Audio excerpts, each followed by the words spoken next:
যে ব্যক্তি ইসলামের এই 5টি রোকনকে সাব্যস্ত করেন, প্রতিষ্ঠিত করেন। আসুন সেই 5টি রোকন সম্পর্কে সংক্ষিপ্ত আমরা কিছু জেনে নিই। 1 নম্বর রোকন যেটি ছিল, আল্লাহ ছাড়া কোনো মাবুদ নেই সত্য এবং মুহাম্মদ সাল্লাল্লাহু আলাইহি সাল্লাম আল্লাহর প্রেরিত রাসূল, এ কথার সাক্ষ্য দেওয়া। এই কথা বলতে উদ্দেশ্য কি? এই কালিমায়ে শাহাদাতাইন এর বিস্তারিত ব্যাখ্যা এবং বিশ্লেষণ ভিন্ন কোনো আলোচনা ইনশাআল্লাহ আমরা করব। তবে সংক্ষেপে এটুকু বলতে চাই যে আল্লাহ তাআলা ছাড়া কোনো মাবুদ নেই এ কথার সাক্ষ্য দেওয়ার অর্থ হলো আল্লাহ তাআলাকে পালনকর্তা হিসাবে মেনে নেওয়া, আল্লাহ তাআলাকে সৃষ্টিকর্তা হিসাবে মেনে নেওয়া, সমস্ত জাহানের সব কিছুতে আল্লাহ তাআলারই কর্তৃত্ব এবং আল্লাহ তাআলার নিয়ন্ত্রণ এবং আল্লাহ তাআলারই আধিপত্য এবং তাঁরই কর্মপরিকল্পনার অংশ, এটিকে বিশ্বাস করা। তিনি সমস্ত জাহানের সব কিছু রিজিকের মালিক, এ কথা বিশ্বাস করা এবং তার যত গুণবাচক নাম কোরআন এবং হাদিসে বর্ণিত হয়েছে সেগুলোকে সাব্যস্ত করা এবং এই কথা মনে করা যে তার এই গুণবাচক নামগুলো, তার এই ইতিবাচক গুণাবলীর ব্যাপারে তিনি একক এবং অদ্বিতীয়, এগুলো অন্য কারোর মধ্যে আর কোনোভাবেই পাওয়া যেতে পারে না, অসম্ভব। দ্বিতীয়ত, আল্লাহ রাসূল সাল্লাল্লাহু আলাইহি সাল্লামের ব্যাপারে একজন ঈমানদারের এই বিশ্বাস থাকবে যে তিনি আল্লাহ তাআলার পক্ষ থেকে প্রেরিত হয়ে এসেছেন, নিজে মিথ্যা নবীর দাবি করেননি, বরং আল্লাহ তাআলার পক্ষ থেকে মনোনীত এবং প্রেরিত, এবং তার প্রতি আল্লাহ তাআলা কোরআন নামক আল্লাহ তাআলার কিতাবকে নাজিল করেছেন এবং এই দ্বীন ইসলামকে আল্লাহ তাআলা তাকে প্রচারের নির্দেশ করেছেন সমস্ত মানুষের কাছে, এবং তিনি সেই দায়িত্ব পালন করেছেন পরিপূর্ণভাবে, যথাযথভাবে, মন গড়া কোনো কিছু আমাদেরকে বলেননি। এবং এরই বিশ্বাসের অংশ হিসাবে আল্লাহ রাসূল সাল্লাল্লাহু আলাইহি ওয়াসাল্লামের প্রতি ভালোবাসা, তার প্রতি আনুগত্য করা এবং তার প্রতি ভালোবাসা এবং তার প্রতি আনুগত্য করা, তার অনুসরণ করা, এটা আল্লাহ তাআলার প্রতি বিশ্বাস এবং আল্লাহ তাআলার প্রতি ভক্তি এবং আল্লাহ তাআলার প্রতি আমাদের ঈমান এবং আল্লাহ সুবহানাহু ওয়া তাআলার প্রতি আমাদের চূড়ান্ত ভালোবাসার প্রকাশও বটে। তাহলে একজন ঈমানদার মুখে এই যে লা ইলাহা ইল্লাল্লাহ বলবে, এর মাধ্যমে আল্লাহ তাআলার প্রতি ঈমানের যত বিষয় আছে এই সবগুলোকে মুখে অন্তরে বিশ্বাস করবে আর মুখে সেটাকে স্বীকার করবে। আর মুহাম্মদ সাল্লাল্লাহু আলাইহি সাল্লামের প্রতি ঈমানের যে বিষয়গুলো আছে সেগুলোকে অন্তরে বিশ্বাস করে মুখের সংক্ষেপে সেটার স্বীকারোক্তি দিবে। এটা হলো ইসলামের 1 নম্বর পয়েন্ট। এই স্বীকারোক্তি যদি না দিয়ে থাকে, এই অন্তরের চূড়ান্ত বিশ্বাসগুলোর আলোকে যদি স্বীকারোক্তি কেউ না দেন, তাহলে তিনি মুসলিম হতে পারেন না। ইসলামের দ্বিতীয় রকম হলো 5 ওয়াক্ত সালাত আদায় করা। একজন ঈমানদারকে মনে রাখতে হবে, বিশ্বাস করতে হবে যে আল্লাহ তাআলা আমাদের জন্য 5 ওয়াক্ত সালাতকে ফরজ করেছেন। আল্লাহ তাআলা কোরআনে কারীমে ইরশাদ করেছেন, ইন্নাস সালাতা কানাত আলাল মুমিনিনা কিতাবাম মাওকুতা, নিশ্চয়ই সালাত ঈমানদারদের জন্য নির্ধারিত সময়ে ফরজ করা হয়েছে, সমস্ত ঈমানদারদের উপরে ফরজ করা হয়েছে। তাহলে সালাত, 5 ওয়াক্ত সালাত দিনে 5 বার আল্লাহ তাআলার পক্ষ থেকে নির্ধারিত, এটি আল্লাহ তাআলার পক্ষ থেকে ফরজ, এটি আমাদের সকলকে আদায় করতে হবে।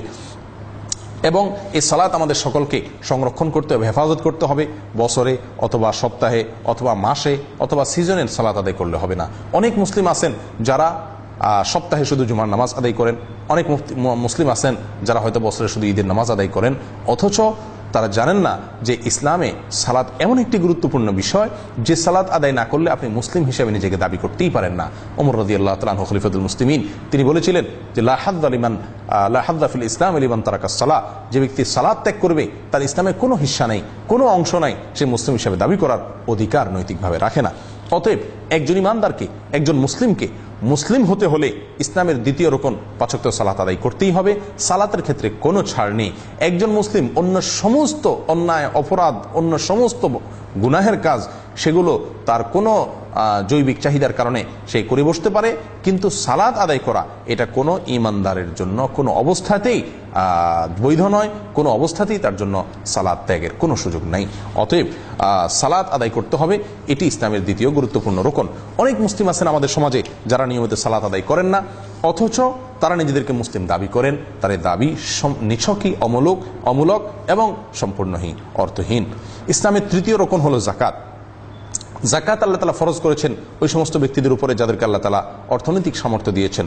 সে অর্থনৈতিক সামর্থ্য যাদেরকে দেওয়া হয়েছে তাদের উপরেই কেবল জাকাত ফরজ হয়ে থাকে।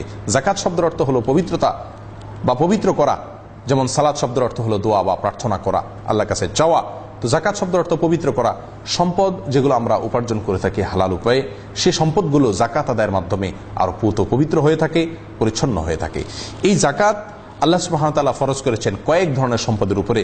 আমাদের ব্যবসায়িক মালের উপরে যাকাত ফরজ হয়ে থাকে, আমাদের নগদ অর্থের উপরে যাকাত ফরজ হয়ে থাকে, স্বর্ণ অথবা রূপা থাকলে সেটার উপরে যাকাত ফরজ হয়ে থাকে, ফসল যেগুলো জমি থেকে আমরা উৎপাদন করি সেগুলোর ভিতরে যেগুলো পচনশীল নয়, যেগুলো দীর্ঘমেয়াদী দীর্ঘদিন রাখা সম্ভব, সেরকম ফসলের উপরে যাকাত ফরজ হয়ে থাকে। এবং গবাদি পশু নির্দিষ্ট যে পরিমাণ আছে সেই পরিমাণ ক্রস করলে তখন যাকাত ফরজ হয়ে থাকে। এবং একইভাবে খনিজ সম্পদ যদি থাকে, সে খনিজ সম্পদ যদি আবিষ্কার হয়, কোনো খনিজ সম্পদ যদি কেউ পায় কোনো জমিতে, তো সেখান থেকেও যাকাত ফরজ হয়ে থাকে। তো যাকাত কোনটার উপরে কতটুকু কতখানি ফরজ হয়ে থাকে সেটা ইনশাআল্লাহ পরবর্তীতে বিস্তারিত কোনো আলোচনা আমরা করব। তবে এখানে এই কথা বলে রাখতে চাই, ইসলামের দ্বিতীয় রকম হলো যাকাত।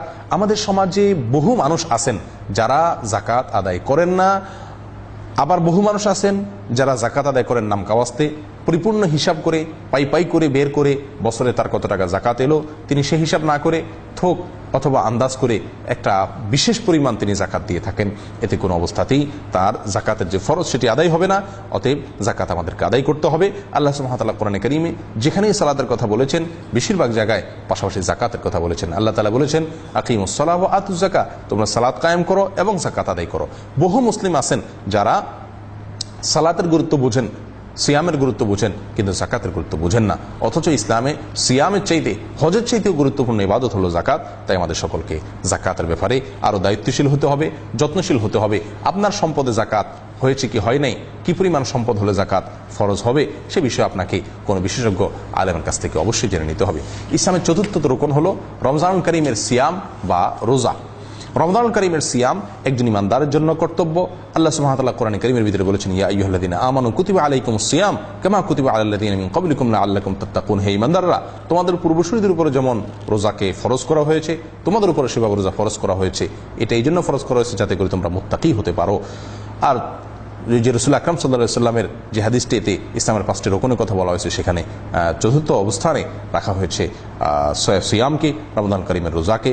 বিধায় একজন মুসলিম সুস্থ মস্তিষ্ক এবং প্রাপ্তবয়স্ক যদি হয়ে থাকেন তাহলে তার উপরে রমজান মাসের রোজা ফরজ। কোনো খোলা অজুহাতে এই রোজা তরক করা যাবে না যদি মুসলিম হতে হয়। 5 নম্বর ইসলামের রকম হলো হজ করা। যে সমস্ত ব্যক্তিকে আল্লাহ তাআলা হজের সিজনে হজ করে আসার মতো শারীরিক এবং অর্থনৈতিক সক্ষমতা দিয়ে রেখেছেন তাদের জন্য আল্লাহ তাআলা হজ ফরজ করেছেন। এই হজ যদি আপনি করেন তাহলে আল্লাহ পাক সুবহানাহু ওয়া তাআলা আপনাকে এই হজের মাধ্যমে অনেক ফজিলত এবং মর্যাদার কথা ঘোষণা করেছেন। হাদিসে রাসূলুল্লাহ সাল্লাল্লাহু আলাইহি ওয়াসাল্লাম যিনি হজ করবেন তার জন্য অনেক মর্যাদার কথা বলেছেন। তিনি হজ করে আসবেন, ওই ব্যক্তিকে নিষ্পাপ হয়ে ফিরে আসবে, এই ঘোষণা আল্লাহ রাসূল সাল্লাল্লাহু আলাইহি ওয়াসাল্লাম দিয়েছেন।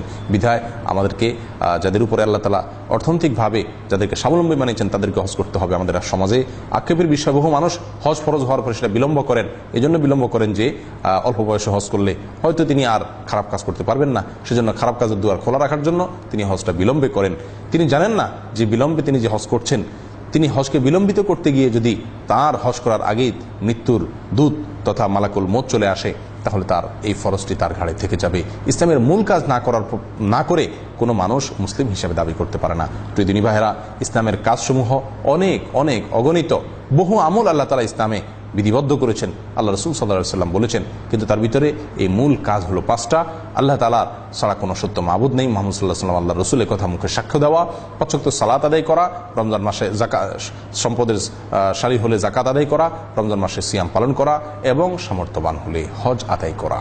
আল্লাহ তাআলা আমাদের সকলকে ইসলামের 5টা রকমকে মুখস্থ ঠোঁটস্থ এগুলোকে বোঝা, আমল করা, পালন করা এর তৌফিক দান করেন এবং এর মাধ্যমে আমরা যেন একজন খাঁটি মুসলিম হতে পারি, প্রকৃত মুসলিম হতে পারি, সেই তৌফিক আল্লাহ তাআলা দান করেন। মৌলিক কাজগুলো না করলে কোনো মানুষ নিজেকে মুসলিম হিসাবে দাবি করা সেটা নিছকই হাস্যকর ছাড়া আর কিছুই নয়। ওয়া আখিরু দাওয়ানা আলহামদুলিল্লাহি রাব্বিল আলামিন। আসসালামু আলাইকুম।